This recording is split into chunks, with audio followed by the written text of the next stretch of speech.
સાપુતારામાં pulao best item છે. એ ડુંગરમાં આપણે ઉપર ચડવાનું છે. આજે ટોચ દેખાય ને આ ગાડી ચડાવવાની છે. જો આ એક એવું ઝાડવું છે જેને અડવાથી એ શરમાઈ જાય છે, તો આપણે આને અડવી. જો કેવા પેક થઈ જાય. જો આને આપણે અડવી. જો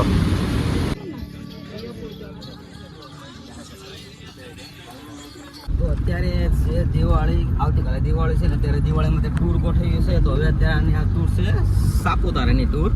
તો બધા તૈયાર થઈ ગયા છે ને ગાડીમાં બેસી ગયા છે. જો સ્ટાફ આખો, અને હવે એન્જોય કરીએ સાપુતારા. તો ચાલો બન્યા રહો વિડીયોમાં છે લે, અને આપણે સાપુતારા જોઈએ. સાપુતારા જવા માટે રસ્તાની વાત કરીએ તો રસ્તા બહુ જ સારા છે.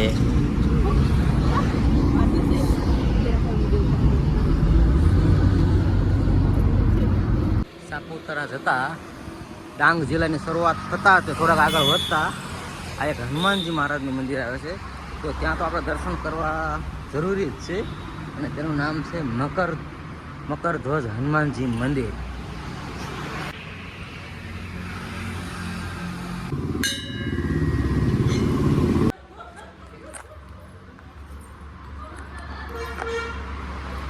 બેસવા ને પેલા લોકો બેસવાની સુવિધા છે ને, પેલા લોકો બેસવાનું મંદિર.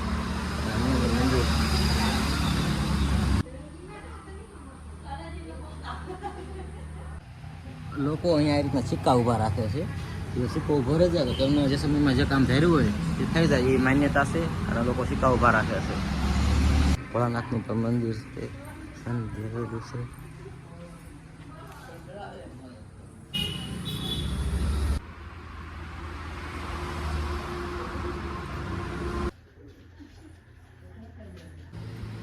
દર્શન કરી લીધા છે. સરસ મજાનું વાતાવરણ છે. સામે આપણે ગાડી પડી છે, અને જોવા જેવું તો જોવા ઊંચું મોટા ઝાડવાવાળો જંગલ છે ફરતા ફરતા.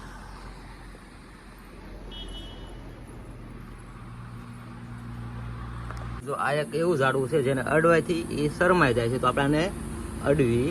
જો કેવા પેક થઈ જાય. જો આને આપણે અડવી. જો આને આપણે અડશું.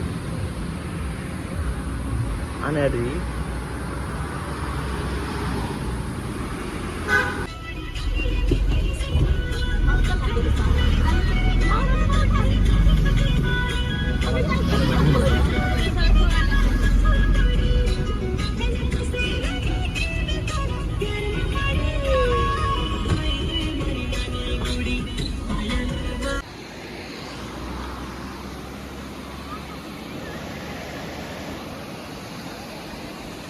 ચાલો ચાલો ઉતરો હાલો બધાય.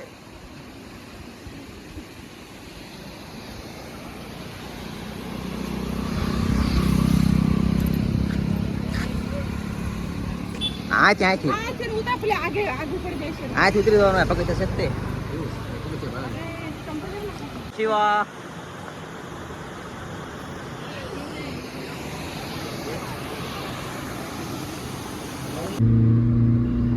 પહાડી વિસ્તાર, અને જો આપણે ગાડી ચડતી નથી ઢાળમાં, બહુ જ ઢાળ છે. તે પહેલાં આપણે આવ્યા હતા ત્યારે આપણે ગાડી કમ્પ્લેટ છેલ્લી ટોચ સુધી આપણે ગાડી ચડી ગઈ હતી.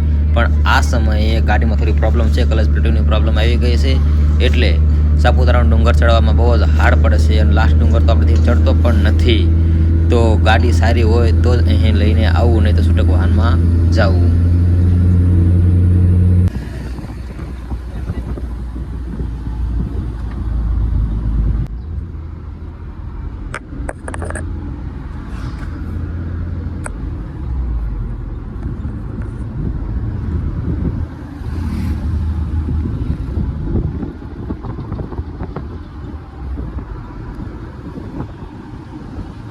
દેખાઈ ગયું છે.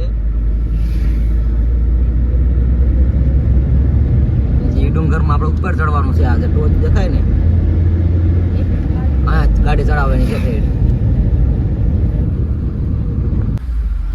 અહીં સાપુતારાની એન્ટ્રીમાં 50 રૂપિયા આપવા પડે છે. આ બધો ડુંગર ચડી ગયો, પણ અહીંથી ઉપર જે આ ડુંગર ચડાવવાનો હતો ને એ એકદમ સીધો ઢાળ હતો. એ ગાડી આપણેથી ન ચડી, આઈને પાર્કિંગ કરી દીધી છે.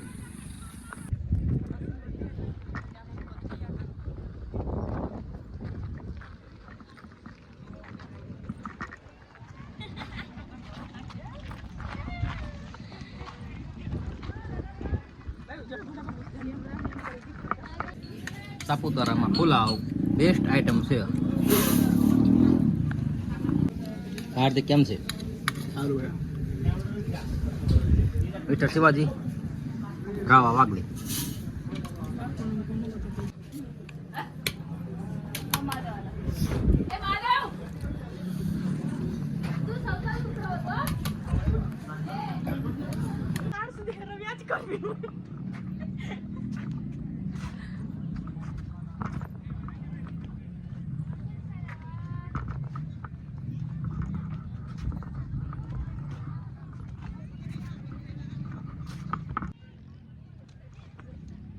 ખુશીને શું થયું? ખુશ થઈ ગઈ.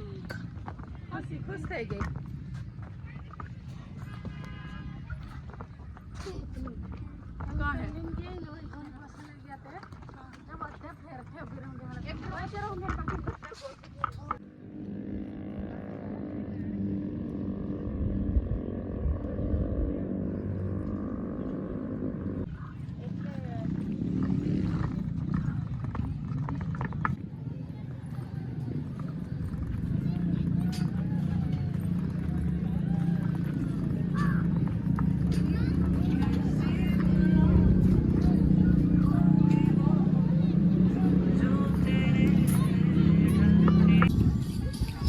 સરસ મજાનો પોઈન્ટ આવી ગયો છે સાપુતારામાં જોવા લાયક.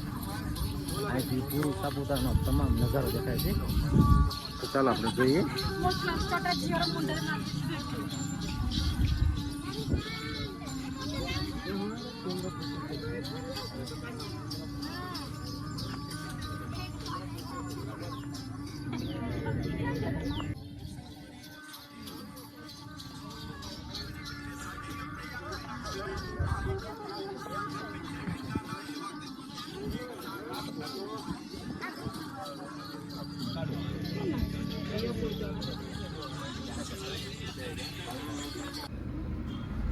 તો હવે આપણે નીકળી ગયા છીએ રિટર્ન. અને જો આ ગાડી ઉતારવામાં પણ ઢાળ ઉતારવાનો છે અને બંને બાજુ કેવો નજારો છે અને આ ઉતારવામાં પણ આપણે ખૂબ જ કેવરાવે છે. તો ગેરમાં ગાડી રાખવી અને ઉતારવામાં બહુ જ કાળજી રાખવાની છે. ચડવામાં જેટલી તકલીફ છે એટલી ઉતારવામાં પણ ધ્યાન રાખવું જ પડે છે. તો બહુ જ શાંતિપૂર્વક અને કાળજી રાખીને ઉતારવી પડે છે. જો આ ઉતારવાનો ઢાળ અને સાઈડમાં આપણે જોઈએ બધું, આ બધો ઢાળ આપણે ગાડીથી ચડી ગઈ છે. લાસ્ટ ઢાળ હતો છે છેલ્લો ઢાળ, એ ઢાળ આપણેથી નહોતી ચડી. એ પણ ક્લચ પ્લેટોનો પ્રોબ્લેમ હતો એટલે થોડી ગાડી ચડી નહોતી. અને હવે આપણે અહીંથી જઈશું લેક તળાવ છે ત્યાં પણ ગાર્ડન છે, સારો જોવાલાયક નજારો છે. તો ટૂંક સમયમાં આપણે ત્યાં આગળ પહોંચી જઈશું. તો ચાલો બન્યા રહો વિડીયોમાં આગળ અને આ વિડીયોને લાઈક કરી દીજો જરૂર. Lake view garden. તો ચાલો બધા લેક વ્યૂ ગાર્ડનમાં જઈએ. આમાં લાઈટો થાય છે ને કારાતે.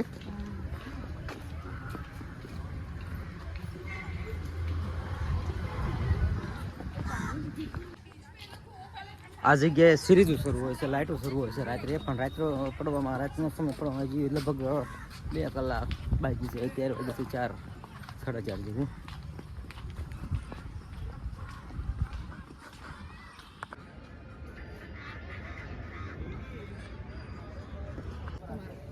આખું આવી જાય તો હું આખી હોય.